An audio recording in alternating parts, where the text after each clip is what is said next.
what a Sweet 16 game we were treated to in the Midwest region between Purdue and Houston here at Lucas Oil Stadium Friday night. Back and forth, the shots weren't falling, but man, was the physicality and the fight there for both teams. And, you know, in these neutral court games when they're played at NFL stadiums, you don't see a lot of made shots a lot of times, kind of disorienting a little bit. But the fight was there, like I said, for both Purdue and Houston this one. Matt Painter said after the game, both teams deserve to win this game. 62-60, your final here from Lucas Oil Stadium. Milos Uzan putting in a bucket with under a second to play to oust the Boilermakers from the NCAA Tournament and kind of ruining their back-to-back Elite Eight hopes here in 2 consecutive seasons. 24-12, the Boilers end its season. What a game, and enough of me. Let's take it inside the locker room to the podium after a gut-wrenching loss for Purdue in the Sweet 16. Yeah, really proud of our guys. I thought we had a great fight tonight and laid it all on the line. And I think that's the only thing you can ask, you know, of your team, to go out there and give everything that they had. And I thought our guys did a great job. Houston was one play better than us. And I thought it was one of those games that, you know, both teams deserved to win. Both teams competed hard and played. Just a good college basketball game. It's unfortunate, obviously, we didn't win the basketball game, but you know, congratulations to Houston. They're a great team. Everybody knows how this tournament goes, but I think they have enough pieces to win it all. Obviously, they're a #1 seed, well coached, tough, competes, great on the glass. But proud of our guys. Proud of our guys for their commitment, their toughness, unselfishness, and just staying with it. I just told them in the locker room when we played Auburn before Christmas, there was a big separation between us and Auburn. And that's why you play Auburn. That's why you play the teams that are, you know, that are that good. We've been that team before, and we're trying to climb back to get to that point, and we're really close to making that move again. And our guys didn't hang their head, and they fought. And then the last 2-3 months, we got a lot better. Had some rough patches, but we stayed with it. And I thought our execution was good tonight. I thought our effort was good. Probably had to get a couple more rebounds, but we got down 10 right there, and our guys hung tough and made some plays, made some shots, got some stops, and that's all you can ask. So just proud of our team. Questions, please. Raise your hand. We'll get a mic to you. Back here. Can I ask one for the player and a coach at the same time? Matt and Braden, can you guys both answer this about the defense that Sampson Houston directed your way? Braden directed his way. They were doubling him all over the court. It seemed like they were just going to not let him do what he wanted to do, and he still had all those assists. Braden, we'll start with you. I mean, yeah, we knew going in that was their game plan. That's what they've been doing to teams, and my job is when they put 2 on the basketball, which they did the entire time, is to get it out of my hands. And I gave to Trey a lot, and Trey made a bunch of plays and leading assists or scoring, whatever, and then, or I hit a shooter. And so, I mean, it's just part of my job, and we knew going in how they would guard it, so worked on it all week. Yeah, it's, you know, they're a very good defensive team, and we wanted to get in some different actions and get Braden some more space and play with the pace, but we also knew that he had to get the basketball out of his hands when they got aggressive. So we were trying to get them behind, but we knew that very rarely was he going to come off anything and be able to shoot because of how they defend. And I thought he did a good job of passing it behind, finding Trey in the short roll. He got a couple skips there as the second half. That's what really opened some things up. When he can get Trey in the short roll, he can get somebody behind him, and he can get skips. That's really, that's what you want, because you're just not getting one pass. So. Do you know that you guys had, I believe, 11 field goals in the second half, and he had 11 assists? I do now. Ever seen that before? I don't think so. But, you know, that's kind of how we play. And, you know, in terms of putting the ball in his hands or putting the ball in Trey's hands in those short rolls and then making decisions. And a lot's determined on how they, you know, how they defend. How they defend on film is how they defend tonight. So we understood that. But, yeah, Braden's a great decision maker. Right here. Dustin Schutte, Sports Illustrated Purdue. Matt, on that last defensive possession, did you get an explanation? It seemed like Milos may have shoved off with that arm. Just curious if you got an explanation on that final defensive possession. Yeah, I didn't see it that way because I just got asked that same question, so I didn't see that play. So I didn't ask that question since I didn't see it. Questions, please. Chris, over here.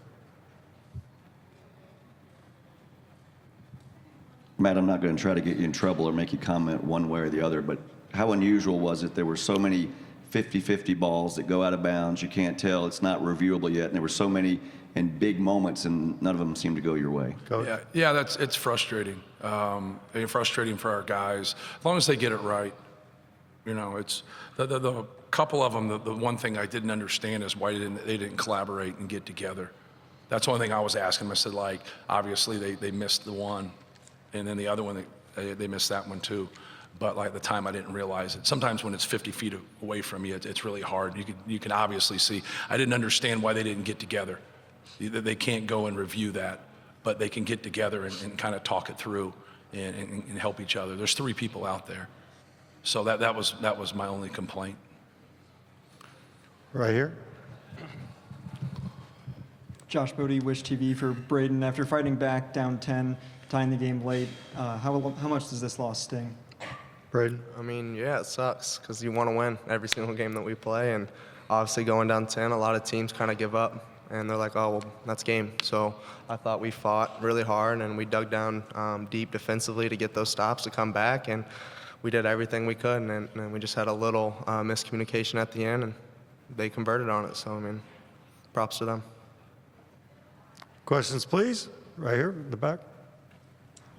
Ryan Bonaparte, Hammer and Rails. Matt, can you take us through the last blob play on defense? Yeah, we were we kind of going through what they could run, whatever, and so we were going to help out to the outer third, and then we talked about the flare going out the other side, and then when they went to that way, that's Trey's man was able to step, you know, to the basketball there. But when you saw Miles make that play earlier, and he got that steal, so we just help out on that outer third, and then the other guy who was guarding the guy coming out on the outer third takes the ball. So when Braden jumped out to the other side, it opened up that seam, and we had to get back there, and we just didn't cover it back up. Right here. Chris Schumer, Capital Sports Journalism Program. Braden, I'm wondering if you can just say a little bit more about what that miscommunication was that you just mentioned. Braden.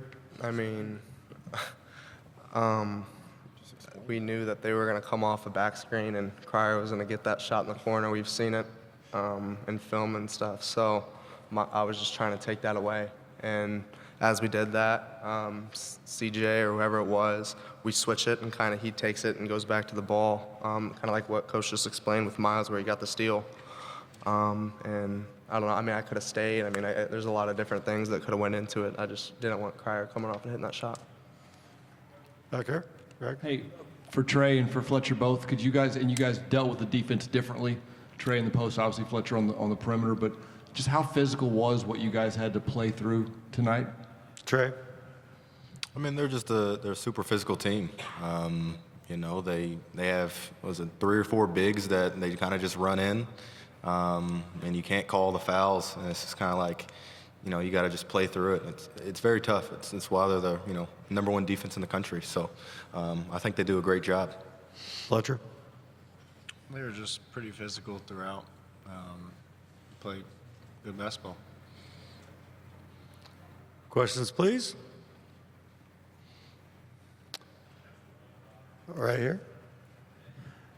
This one's for Matt, from Greg Braggs from Boilers in the Stands. Matt, at the end of the season, obviously you guys lose 6 and 9 before you get into tournament play. I know there was a mention of, I know you mentioned like some composure, team having to keep their composure. What did you think of the way the tournament went and how these guys were able to kind of collect themselves and play the way they did here these last 3 games? Yeah, I thought they were great. I thought their effort was great. I think sometimes when you don't shoot as well, you can't control that, right? You can only control like trying to get quality shots, and We have a lot of guys that can really shoot the basketball, but I thought our effort was great. We rebounded, we were like plus 38, I think, in our first 2 games on the glass. And our guys competed, and that's what you want. We had 2 really good wins, and then obviously it was, hard-fought game today. But they responded all year, and you're going to go through a tough stretch. If you don't, then you're winning 34, 35, 36 games. Like everybody goes through tough stretches, but our guys stayed with it, and they kept competing, and they kept playing. But, I thought we played really well and competed. Like they emptied their tank in these games, and that's what you want to grow into. You would like to see that as a coach the whole season, and playing at that level. That's just not the way seasons unfold. You got to keep getting better. You got to keep improving. And like I said, I thought a good turning point for us was, Texas A&M and Auburn, like at that point right there. Like a lot of people thought we overscheduled, but it's like you got to have a taste of it if you're not quite there. And we weren't quite there at that time, and you kind of see the improvements through the year. And just feel for our guys, because like I said, they played well enough to win today. I think all I gotta say is we fought, and obviously we had shots. We closed the game. Cam had really good shots. I had really good shots that we hit. We were making good plays, and I just don't think we had enough to close it out. Last play's unfortunate, but I think we fought to our full potential and put it all out there. Shots weren't falling, but you guys, like you said, you fought the whole game, down 10 at the under 8, tie game with, seconds to play. Just what's that say about this team? We fight. I mean, we play our game no matter what the score is. Paint tells us that every game. Play our game and don't get out of that, because the moment you do, that's when you lose the game. So I think it's just really big that we just kept shooting the ball, not worrying about the misses, and we fought back. Miles, how does this compare to what happened in the championship game last year? Obviously losing in the championship game hurts a little more, but I think they're equivalent. Really, it's just we fell short of the goal that we had of winning a national championship. So, I think it hurts a lot. What will you remember most about this Boilermaker team? What I remember most about this year's team, I think, is just what we went through and how we just adjusted to it, and we fought. We didn't worry about the mistakes we made. All we did was learn from them, and I think like it showed. We played a team like we did early in the season, like Auburn, Texas A&M, those physical big teams. So I think it really showed off that we adjusted to our mistakes, and we learned and grew from it. And like I said, we fell short. How much will this drive you guys next year?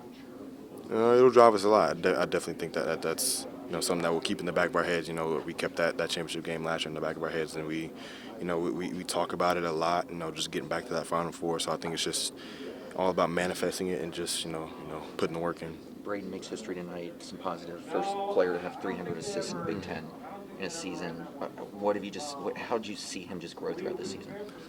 I mean, it's a privilege to play with a dude like him, just to be able to have that skill set and be able to score whenever he wants and distribute whenever he wants. So I think it's just it's really great to play with somebody like him, and it's just a matter of learning how he plays. And I think it's just we all supplement him really well. So I think that just makes the team even better. The atmosphere tonight, did it feel like Mackey South? Yeah, for sure. I really appreciate the Boilermaker fans coming out supporting us. It really helped us, and can't wait for next season. Yeah, I mean, I would say more than anything, just thankful. Thankful for the 4 years that I've been able to have here. Thankful for just the relationships I've been able to build on and off the court. Thankful for the opportunity that Coach Paint gave me. Just thankful looking back on all of it. You guys were down 10 at the under 8. Tied seconds to play. I mean, what's that say? It just felt like it was a heavyweight fight. Shots weren't falling, but you guys fought the whole way. Yeah, I mean, we believed in ourselves the whole way. Basketball, it's a game of runs. We go on a run, they go on a run. So we trusted and believed that we were going to work our way back into it. Braden, I mean, 15 assists, broke the Big Ten assist record, I think, just playing with him and the skill set he has. Yeah, I mean, he's a heck of a player. I feel very fortunate to be able to have played with him for these past 3 years. Obviously, he has another one, and I'm kind of excited to see what he does next. The atmosphere tonight, just every time you guys got back in it, this place went crazy. Just what's that meant to you over your career here, the fan base? Yeah, it's been awesome. I would probably say no school in the country has a fan base. Especially, obviously, it's close to home, but it's not a home game. So on the road as well as we do, and it means the world. Did you notice your uniform getting ripped during the game? Yeah, it was. I think the foul was actually called on me. But when Tugler and I were going for a rebound, it was I believe it put them in the bonus. But it was that play. It felt like you were one play away this whole game, and every 50-50 ball just went out of bounds off you guys, or they got a critical foul call. Did it kind of feel like you were just chasing and needed that one play to get over the hump? I mean, I don't know if I necessarily look at it like that. Kind of as I was talking about earlier, basketball is a game of runs. They put together some runs, and we had to put together some runs. And I think, if you would have asked us before the game if, we'd like to be tied up with a chance to get a stop with 2 possessions left on the clock and them taking it under out of bounds, I think we all would have loved to be in that situation. But like I said, credit to them. They ran a heck of a out of bounds play. You lose Lance, Mason Gillis, Zach Heady, and people think Purdue's going to fall off. You're one play away from knocking up the number 1 seed in the Sweet 16. How has this team grown to get to the point where I know you won't be here next year, but you believe these guys are going to be in this moment again? Yeah, absolutely. I think it first and foremost starts with Coach Paint. He's always been, so adamant about doing things the right way, doing things with integrity. And I think, as you can see, like it obviously pays off doing things the right way, getting the right types of guys that fit the program. So, yeah, for sure. What will you remember most about this particular team, just in conjunction with your whole career? But it was a different year. Zach left, and like he said, there wasn't much drop-off. Yeah, I would say just, probably just the fun we had throughout the year. I know nowadays, especially with kind of NIL and everything, a lot of teams, have some kind of inter-team beef and stuff, but I think if you ask any guy on the team, he loves every single other guy. And I think, once again, just going back to the culture here at Purdue, I think, that's something that's special and something that's very unique and something that, I'm thankful I was able to be a part of for the past 4 years, and even more so this past year. I mean, I knew that I would have to catch and shoot it. The shot clock was kind of winding down, and I'd have to shoot it high and get it, get the ball off quick, just because of his wingspan. His teammates were saying it was 7'6", which is kind of absurd. That's crazy. So I knew that he was guarding me on that possession, and I knew if the ball was going to get past my way, that I'd have to catch and shoot it quick and get it off before he'd be able to make a play on it. Do you have to change what you shoot against these guys because those wins go so quick? Yeah, definitely with certain guys. I mean, like that, it's a 7'6" wingspan with a great athlete who moves well. You have to kind of prepare, know who's guarding you, and kind of see how much space there is. But obviously, it helps when it's a low shot clock. You don't have time to think about it. You just got to catch it and shoot it. They go up kind of again. We got out of hand. You got to steady yourself. Yeah. Obviously brought it right down to the wire. Yeah. I think that just kind of goes to show that everybody in this room just competes. Whether we get down by 10, that doesn't mean we're not competing. And I just think it goes to show, everybody wanted to win. Everyone wants to be here. Everyone wants to, continue to play. Obviously that's not the case anymore, but that was the goal. Everyone was just connected. They wanted to keep playing, wanted to keep winning. And so we needed to do the things necessary to make that jump and get back in the game. What will you remember most about this particular Purdue team? I mean, Zach leaves, and there's not much of a drop-off. You're back in the Sweet 16, down to the wire with a 1 seed. Yeah, I would just say it's family. I've mentioned that a lot, but it's true. Everyone in here is extremely connected. Everyone's super close with each other. That's really the main thing. They become your brothers when you show up to work every single day for, hours and hours. A lot of people just see the games and they see, we go out there for 2.5 hours and play, but there's so much that goes into it. Traveling, everything, all the meals, traveling, everything, and it's just one of those things where it's a family aspect, and everyone buys in, and it makes it a lot more fun to go to work every single day and to go compete with these guys every day when everyone is a tight-knit, close group and everyone has a common goal. I know it's still pretty raw, but how do you stomach this just with the way it ended? I mean, the fight there, but just one more play was made. Yeah, you know, a lot of people will look at that final play as, you know, the thing that lost us the game, which, I mean, technically it was. But, you know, it started from as soon as the jump ball went up 20 minutes in the first half. So, you know, we can kind of nitpick at what happened on the last play, but, you know, in all reality, it's the whole game. There's certain plays that we needed to do. You know, obviously they got quite a few offensive rebounds. You know, we didn't make a few shots, had a few turnovers. So, I mean, there's a lot of different things, but, yeah, I'm really proud of everyone competed. You know, I think it was kind of mentioned that if we get down, I feel like a lot of teams just kind of give up and it's, we're down 10 with however much time's left. But, you know, we fought back in the game and, you know, everyone wanted to win. When when we beat Ole Miss, I said that this is who you're going to have to beat to get the Sweet 16. And when we got beat by Auburn, I said this is going to have to beat to get to an Elite Eight or to a Final Four. And I said you just have to understand that. And like if you want to get to a Final Four, you got to go through a 1 seed. And I thought our guys, from a physicality standpoint, played really hard. They're a more physical team than us. They're a better rebounding team than us. But I thought our effort was great. Probably had to be a little bit better there or make a couple more shots. But I'm proud of our guys, man. They played hard, they competed, and they put themselves in a position to win the game. What will you remember most about this year's team? Just staying with it. We obviously, we lost 6 out of 9 there at the end after putting ourselves in a good position. And, we stayed with it. Our schedule was also a little bit tougher at that time. So we didn't make excuses, and we kept plugging. And we knew we had to be really good offensively to help us in other areas. And our guys just kept, staying process-based and kept working on their games. And that's all you can ask for, man. That's all you can ask for. We were right there. We just played in the game where both teams, I thought, deserved to win. They didn't shoot the ball great. We didn't shoot the ball great, but enough, right? Enough to be right there. And we got down 10, and we were able to claw back into the game and almost win the game. The last play on the out of bounds, is that a miscommunication? Did they have a Yeah, they have a play where they run a flare away from it, and we helped to the outer third, and we executed our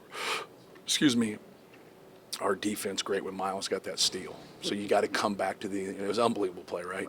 And so you got to come back when you help out that outer third, but when you can't help out the other way. And we just jumped out the other way, and then we didn't come back and cover it up.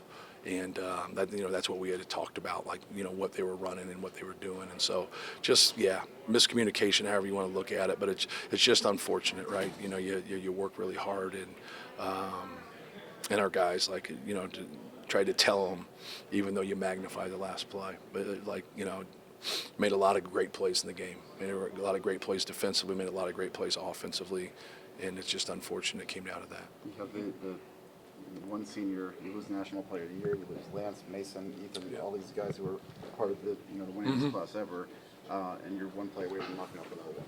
It's going to be a good sign for theoretically all the guys that could come back. Yeah, no question. And that's what you want. You want to keep going through battles, and you want to win them. We put ourselves in a great position, and one play at the end there, it's hard to take, but. You want each one of your guys, and obviously it's a different landscape, but you just want each one of your guys to do what's best for them. And I think that's something that's sometimes gets lost. Like don't do what you want to do, like do what's best for you. And if that's what's best for you to stay, then great. If that's what's best for you to go someplace else, then great. That's But I know this: we'll have a good team next year, and we'll be competitive. And you just try to learn from some of these tough losses. The game started to turn in their favor a little bit on those back-to-back tip-ins. What did you guys do afterwards to clean that up? Well, you can't get where they just beat you off the bounce and then you're in help. If you're in help and they're shooting shots, like we weren't going to get those rebounds. And that was like when they got into rotations or they got into drives where we had to help and they shot the ball, we're at a real disadvantage rebounding the ball. They're an elite offensive rebounding team. They're an elite team, period. On both ends of the court. So, just trying to keep the ball in front of us, trying not to get into rotations. We didn't double as much in the post. They didn't go to the post as much. I thought we had some good traps early in the game. A couple times we were late, and then they had some of those step-in threes. Like, that's what kills you, man. They get those offensive tap-backs and those step-in threes, man. That seems like they never miss. Matt, how did Braden, TKR, and Fletcher grow this year? I think just, Zach was such a big piece on both ends for us. And, just, having more responsibility. Braden and, TK are guys that lead by example more than anything. Doesn't mean that they're not communicating what's going on or whatever. Fletch talks more. But they all three got, great basketball IQs and understand the game. But, just getting better in all areas. But just, you're more accountable. You lean on somebody like a Zach Edey. And now, we had to lean on them. And, they made great strides on both ends of the floor. How much do you think the perception of Purdue nationally, going to the championship last year, putting up this fight today, how has it just taken off over the last 5-10 years? You want to see guys, get better and improve. So, you look at our young guys that are freshmen and to where they, played at the end of the year, and it's harder for them, especially the guys that don't play as much or the guys that come off the bench. But you see guys going from their freshman to sophomore year and making strides and making improvements. So I think that's what you have to look at. Do your players get better? Do they develop? Do they improve? And sometimes it's hard when you're maybe not in the role that you quite want to be, and that's for every coach and every team in the country. But I think that's the outlook of our team. We continue to get better, we continue to grow, and you got to be great collectively. And I thought today we were great collectively, and not perfect, but that's what you want. You just want to keep getting better and improving your program. And because ultimately, we don't need to go out and get a different player. We just need to keep getting the same guys with the same character and the same makeup that we've been getting. We do need more physicality. That's what we need. And that's not their fault. That's my fault. We need to have a more physical team, and hopefully that's what we'll make some improvements. I'm sorry, what's your process now in terms of when you sit down with guys? Yeah, I'll talk with everybody on Sunday or Monday. So I know today's Saturday. Things got to start happening pretty quick nowadays, don't they? Yes, yeah. Normally, you get 2 weeks off, which they'll get 2 weeks off, but you get that 2 weeks off, and then you kind of find your way into talking to each one of your guys at that time. But now it's a lot different. You got to be able to sit down and talk, and some of them might not be there yet. But you just be frank and be honest and kind of talk about the way things are going forward. But if you don't like where you are, improve, get better. And I think that's the one thing that we've tried to do with guys is dominate the summer, dominate the fall, get yourself in a better position than you are. Don't look like you're stuck where you are. Don't look at this is the best I can do. I came off the bench. No, don't look at it that way. No one's been promised anything in our program. Get to work, get stronger, get quicker, get better, and just keep plugging. That's what our program's been about. I know that these were happening, I think, at the other end before. A couple plays that don't go against you guys late, out of bounds. Was there any communication as far as can they look at those again? No, you can't. You can't look at those again. Under 2 minutes, you can. So I didn't like just collaborate. Just go help each other. It gets difficult. You get bodies banging and things go on. You're going to make some mistakes, but help each other out. And then it didn't seem like they just were going to live with the call and yeah. But it's part of it. You get calls that go for you, you get calls that go against you. You talk a lot about being solid. Just how solid was Braden tonight? Oh, he was great. They're going to put 2 on the basketball, and it's like what we talk about when we go against a drop. We go against a drop, he's going to get more pull-ups. When they're going to put 2 on the basketball, he's got to get the ball out of his hands. He's got to pass fake, shot fake. They do a great job of swarming the ball. So now some of those passes to get to TK in the short roll are difficult. To get the ball behind, we went to some roll and replace stuff there. PJ made a couple of really good calls on some roll and replace stuff, but dragging it out. Once you get the roll and replace, once you get the ball behind, now they're going to overdo that. Now they're going to crowd the short roll. Now you started to see him get a couple of those skips then. And so now you're starting to get a little bit of everything. You're getting those skips, you're getting that short roll, you're getting the pass behind on top of the key. And when you're getting that, you're getting quality shots. Then with TK, he's got to continue it after the short roll. Then we would get a post-up or 2. We wanted to invite that double. We just felt like even though they're traps or they're high hedges or they're corrals, however you want to say it, in ball screens, or in the post right there. They're putting 2 on the basketball. I think they're an elite defensive team. We want 2 on the basketball, so now we can get the ball moving. You saw Fletch get some closeouts and attack them in the first half. He's not going to attack those straight up. All right, he's got to get that advantageous scenario where he can, go with the basketball there. Now TK is a great passer. He can dribble around the double team, but get him in those rotations so now we can drive the ball out of closeouts. We can shoot some threes. We can get them in rotation so when shots go up, they don't have great rebound balance. So that's what we were trying to do, and that's a strength for them. But we felt like that was the best way to go about it. We felt like that was the. I know there's a lot of scenarios there, but our guys did a great job. Braden did a great job with that. We had to make a couple more shots. Just how tricky is the position of the 4? You probably want Caleb out there for the size, but you need Camden for the spacing.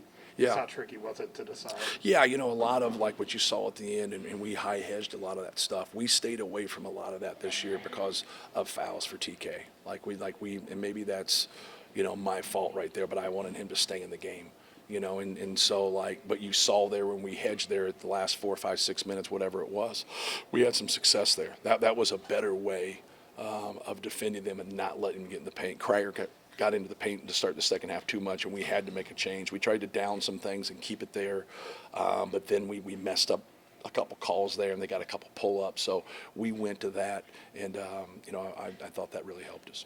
Obviously and understandably a lot of raw emotion there from this Purdue Boilermakers team. They're accustomed to success and going to the brink with the top seed in the Midwest region. There's nothing to hang their heads about in this one. There's no question about that. Fletcher Loyer was 16. He had 12 in the first half, largely the only offense for the Boilers in the first half. Trey Kaufman-Renn, 14 points, and Braden Smith just 7 points, but 15 assists. He is the epitome of a floor general and making things happen for this Purdue offense, even when shots aren't falling.